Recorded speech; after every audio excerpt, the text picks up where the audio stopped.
اور ہم آج بات کریں گے اینڈ آف ٹائم کے حوالے سے، جو ہماری پوری سیریز چل رہی ہے اس میں امام مہدی کے ظہور کے حوالے سے کیا باتیں ہیں، اور یہ زمانہ کیا ہوگا، اور علامات کیا ہوں گی، اور ظہور کے بعد کیا کیا ہوگا، اس بارے میں حدیث سے ہمیں کیا رہنمائی ملتی ہے، اس بارے میں پوچھیں گے اور یہ مقبول جان صاحب سے جی۔ اور یہ سب ہم نے بات کی کہ کس طریقے سے دنیا تبدیل ہوگی، نیو ورلڈ آرڈر کی بات کی، اور اس کا ایک اینڈ آف ٹائم کا ایک اہم جو نشانی ہے وہ ہے امام مہدی کا ظہور۔ تو اس حوالے سے ہمیں کیا رہنمائی ملتی ہے، کیا واقعات ہیں، کیا اشارات اور چیزیں سامنے آتی ہیں؟ دیکھیں، امام مہدی کے بارے میں تقریباً 40 کے قریب احادیث ہیں مختلف اس میں، اور بعض جگہ ان کا نام ہے، بعض جگہ نہیں ہے۔ جو مین 2 کتابیں ہیں، بخاری اور مسلم کی کتابیں، ان میں ان کا نام نہیں ہے۔ ان میں ان کو امیر کا کہا ہے کہ آپ کا امیر آپ کے درمیان ہوگا، اس وقت کیسا امیر ہوگا، کیسا جیش ہوگا، کیسا لشکر ہوگا جب آپ کا امیر ہوگا، رتی صاحب جب آپ کے درمیان اتریں گے۔ لیکن اس امیر کے بارے میں جو باقی نشانیاں مختلف جگہوں پہ، چونکہ جہاں سے اختلاف شروع ہوتا ہے وہ یہی ہوتا ہے کہ بعض کہتے ہیں امام حسن کی اولاد میں سے ہیں، کچھ اور کہتے ہیں کہ عباس کی اولاد میں سے ہیں۔ پھر اس کے ساتھ وقت کے ساتھ ساتھ کالے جھنڈوں کی جب باتیں شروع ہوئیں تو عباسیوں کا کالا جھنڈا تھا، تو اس کے حوالے سے بھی کہا گیا کہ ان کا وہ جھنڈا تھا، اور بہت حد تک کو جو عباسی کا تیسرا خلیفہ مہدی تھا اس کو مہدی کہنا بھی شروع کر دیا۔ صحیح ہے۔ پھر اسی طرح اسی مہدی کے حوالے سے سوڈان میں جو مہدی سوڈانی تھا اس نے بھی اپنے آپ کو مہدی کے طور پہ ڈکلیئر کرنا شروع کر دیا۔ یہ بہت ساری ایسی چیزیں تھیں جو ان کے بارے میں کہا جاتا ہے کہ یہ وقت کے ساتھ ساتھ حدیث میں شامل ہوتی ہیں۔ اس کے معاملے میں یہ تو سنیوں کا نظریہ ہے کہ اس وقت حضرت عیسیٰ کی آمد سے پہلے یہ ہوگا، لیکن اس کی ایک ترتیب جو بتائی گئی ہے وہ سب سے اہم ترین ترتیب یہ ہے، اور وہ رسول اللہ صلی اللہ علیہ وسلم کی وہ حدیث ہے کہ جس میں آپ صلی اللہ علیہ وسلم نے فرمایا کہ عمران البیت المقدس خراب الیسرا، کہ بیت المقدس کی آبادی یسرب کی ویرانی۔ اب اگلا جو علامت ہے وہ بڑی امپورٹنٹ ہے، اس میں اس حدیث میں تو آگے تو پھر ملمہ شروع ہو جاتی ہے، اور پھر ملمہ کے بعد پھر قسطنطنیہ ہے وہ فتح ہوتا ہے۔ لیکن ملمہ شروع ہونے کے درمیان باقی احادیث سے جو وقت ملتا ہے وہ یہ ہے کہ جب بیت المقدس کی آبادی ہوگی، جب وہاں ہیڈ کوارٹر بن جائے گا، جب وہ سینٹر سٹیج ہو جائے گا، تو پھر مدینہ کی ویرانی ہوگی تو وہاں لوگ نہیں رہ پائیں گے۔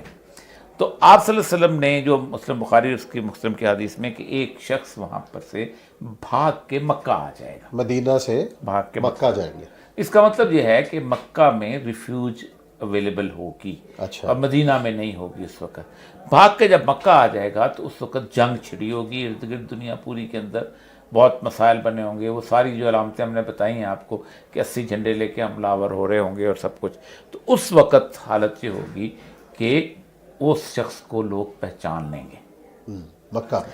مکہ میں۔ مطلب 2-3 حدیثیں ہیں جن کی اتھینٹسٹی کوئی نہیں، بات کہیں سے آواز آئے گی تمہارا خلیفہ ہے، لیکن رسول اکرم نے ایک علامت یہ بتائی کہ میری اولاد میں سے ہوگا، سیدہ فاطمہ کی اولاد میں سے ہوگا،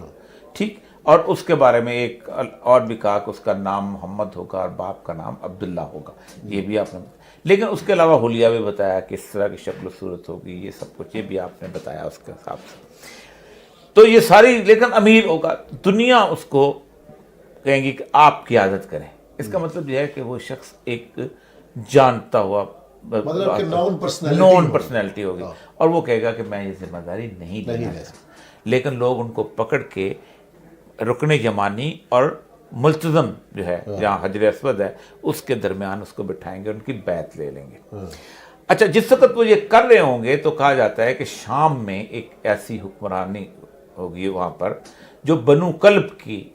ننہال جس کا ہوگا اس شخص کی ہوگی۔ اب بنو کلب کہا جاتا ہے کہ وہاں شام میں لوگ آباد ہیں، خاص طور پر بشار الاسد کی جو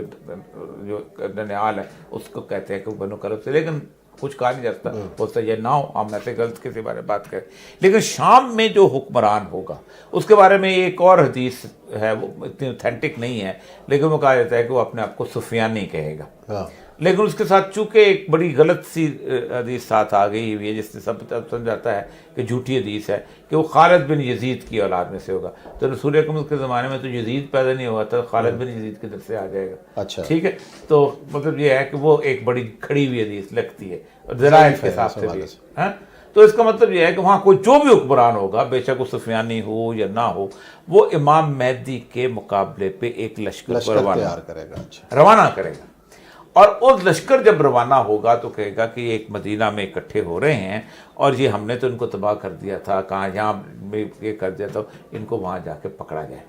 تو جب وہ لشکر جو ہے شام سے آئے گا تو مدینہ کراس کر لے گا، تو مکہ کے اور مدینہ کے درمیان ایک مقام آپ صلی اللہ علیہ وسلم فرمایا بیضا ہے، بیضا کے مقام میں وہ لشکر جو ہے اللہ تبارک و تعالیٰ کی طرف سے وہ دھسا دیا جائے گا، اور جب وہ دھسے گا تو یہ ایسی علامت ہوگی کہ پوری امت مسلمہ اس علامت کے حساب سے رسول اکرم صلی اللہ علیہ وآلہ وسلم کی اس حدیث کو سامنے رکھتے ہوئے امام مہدی کے اس کے اوپر پیچھے بیعت کرنے کے لیے آئیں گے، جس پہ اقبال نے کہا ہے کہ خضر وقت از خلوت دشت حجاز آیت بروں، کہ اس دشت حجاز کی خلوت سے خضر وقت امام مہدی جو ہیں وہ نکلیں گے، اور قافلہ وادی دور از دراز آیت دروں، یہ دور دراز وادی سے قافلے چلیں گے۔ تو اس میں آپ صلی اللہ علیہ وسلم کی جو حدیثیں ہیں امام مہدی کے بارے میں یہ ہیں کہ خراسان سے کچھ جھنڈے ہوں گے جو ان کی نصرت کے لیے وہاں پہنچیں گے، اور وہ ان کو لے کے پھر شام کی طرف روانہ ہوں گے۔ آپ صلی اللہ علیہ وسلم فرمایا کہ 3 علاقوں میں جنگیں ہو رہی ہوں گی، ایک یمن میں ہو رہی ہوگی، ایک عراق میں ہو رہی ہوگی، ایک شام میں ہو رہی ہوگی۔ شام اور عراق کی جنگ کے بارے میں فرمایا کہ عراق کے بہترین لوگ شام چلے جائیں گے اور شام کے بدترین لوگ عراق چلے جائیں گے، اور وہاں پر جنگ، اور غوطہ ایک جگہ ہے جو کہ آپ صلی اللہ علیہ وسلم نے فرمایا، اور وہ جگہ ہے دمشق کے ساتھ، وہاں پر جا کے امام مہدی اپنا ہیڈ کوارٹر قائم کریں گے، اور اس کے بعد پھر وہ جنگ شروع ہوگی کہ جس میں یہاں سے لوگ آئیں گے اور اس جنگ میں امام مہدی جو ہیں ان کی قیادت کریں گے۔ یہ جنگ جو ہے یہ فتح اور نصرت کے شادیانے بجاتے بجاتے یہ جب حلب کے میدان کے پاس ایک جگہ ہے دامک، آماک بھی کہتے ہیں، دامک بھی کہتے ہیں، وہ بہت بڑا میدان ہے، وہاں پر جب پہنچیں گے تو ٹرکی کے قریب ہوں گے اس وقت، تو ادھر سے یورپ کی اہل روم، رسول اللہ علیہ وسلم اہل روم جو ہیں، یورپ جو ہے، ظاہر بات ہے یہ برطانیہ ہو، فرانس ہو، جرمنی ہو، یورپی یونین کہتے ہیں، یہ روم کا حصہ تھے نا، یہ سارے کے سارے، ان پہ کانسٹنٹین حکومت کرتا تھا، یہ ان کے صوبے ہوتے تھے، ٹھیک، تو یہ سارے کا سارا جو رومن امپائر ہے، یہ تو یہ آپ دیکھیں شام بھی روم کا صوبہ تھا، مصر بھی روم کا صوبہ تھا، یہاں یہیں پر تو اس کا گورنر لگا ہوا تھا جہاں سے حضرت عیسیٰ علیہ السلام کو انہوں نے صلیب پہ چڑھایا تھا۔ تو یہاں سے 80 جھنڈوں کے نیچے فوجیں آئیں گی اور ہر جھنڈے کے نیچے 12,000 پہنچیں گے، تو 9,60,000 کے قریب جو فوج ہے وہ وہاں پہنچے گی، اور آپ فرمایا کہ 3 دن جنگیں ہوں گی، اور اس کے ساتھ جو امام مہدی کا لشکر ہے آپ فرمایا 3 حصوں میں تقسیم ہو جائے گا۔ ایک لشکر وہ ہوگا جو جنگ تعداد دیکھ کے بھاگ جائیں گے، اچھا، اور اللہ ان کی کبھی توبہ قبول نہیں کرے گا۔ ایک لشکر وہ ہوگا کہ جس کو اللہ تعالیٰ فتح و نصرت سے سرفراز کریں گے، اور تیسرا لشکر وہ ہوگا کہ شہید ہو جائے گا، اور شہید وہ جو ہو کہ اعلیٰ درجے کے شہید ہو۔ یہ وہ جنگ ہے جس وقت آپ کرتے کرتے جب کریں گے تو ظاہر بات ہے وہ ترکی کراس کر کے آئیں گے، پورے کا پورا قسطنطنیہ بھی، اور جو آج کل استنبول ہے، اور کیا نام ہے اوپر وہ علاقہ انقرہ بھی، اور وہ قلس بھی، یہ سارا علاقہ کراس کر کے حلب پہنچیں گے، تو اس کا مطلب کہ ترکی ان کے پاس ہو جائے گا،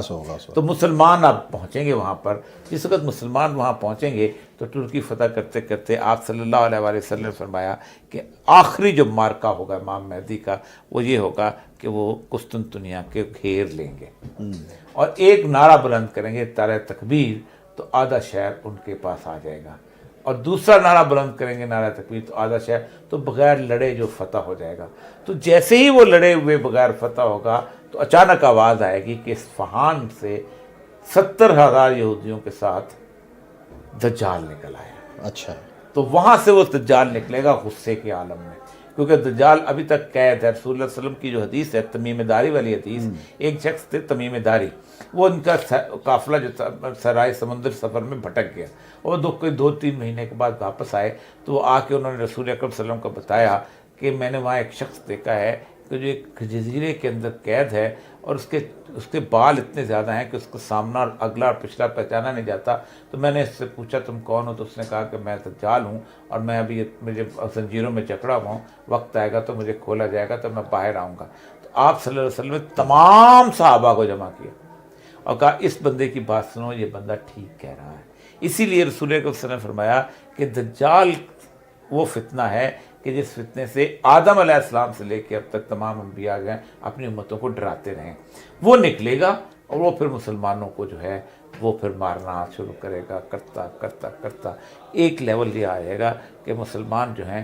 دمشق کی جامع مسجد سے محدود ہو جائیں گے اور امام مہدی جو ہیں وہاں پر بیٹھے ہوں گے، اور ایک عالم ہوگا کہ اب ہم نے لڑنا ہے آخری، جیسے کہتے ہیں موت شہادت یا موت والی بات، فتح یا شہادت والی موت جو ہوتی، تو حضرت عیسیٰ علیہ السلام جو ہے وہ اتریں گے، دجال باہر کھڑا ہوگا، فجر کی نماز کا وقت ہوگا، اس وقت صفیں کھڑی ہوں گی، تو امام مہدی جو ہیں وہ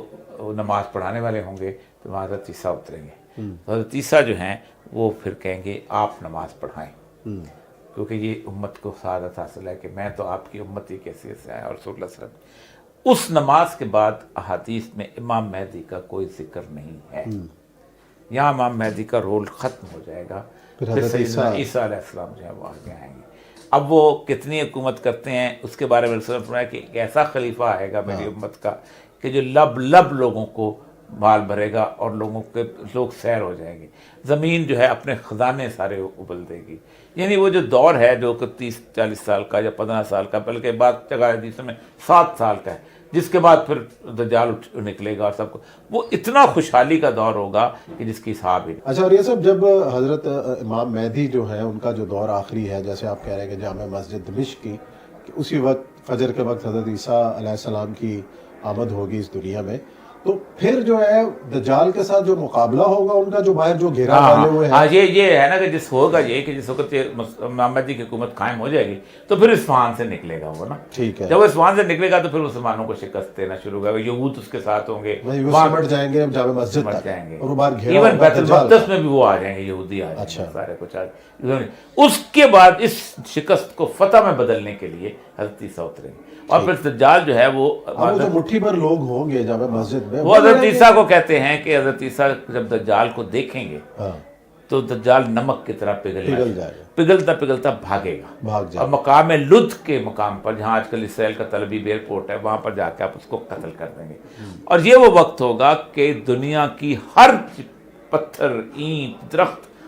سوائے غرقت کے درخت کے وہ پکاریں گے کہ ہمارے پیچھے یہودی چھپا ہے، اس کو قتل کر دو، ہمارے پیچھے یہودی چھپا۔ اس وقت حضرت عیسیٰ جو ہیں وہ آ کے صلیب کو توڑ دیں گے اور خنزیر کا خاتمہ کر دیں گے، اور پھر پوری دنیا جو ہے ایک مذہب پہ اکٹھی ہوگی اور وہ اللہ تعالیٰ کا دین ہوگا، اور وہ ہوگا دین اسلام، اور اس کی جو حکومت ہے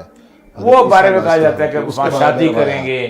شادی کریں گے، وہاں بچے ان کے ہوں گے، کچھ 40 سال کہا جاتا ہے، کچھ اس طرح کی کوئی تفصیل نہیں ہے، لیکن حکومت کریں گے، اتنی لمبی حکومت ہوگی، شادی بھی کریں گے، بچے بھی ہوں گے، سب کچھ ہوگا۔ پھر اس کے بعد نا آخر میں پھر یمن سے کچھ لوگ اٹھیں گے، جی جا کا لشکر آئے گا، اور پھر وہ سارے حضرت عیسیٰ کے دفن ہوں گے، اور ان کے دفن جو ہے وہ آپ صلی اللہ علیہ وسلم کی حدیث ہے کہ میری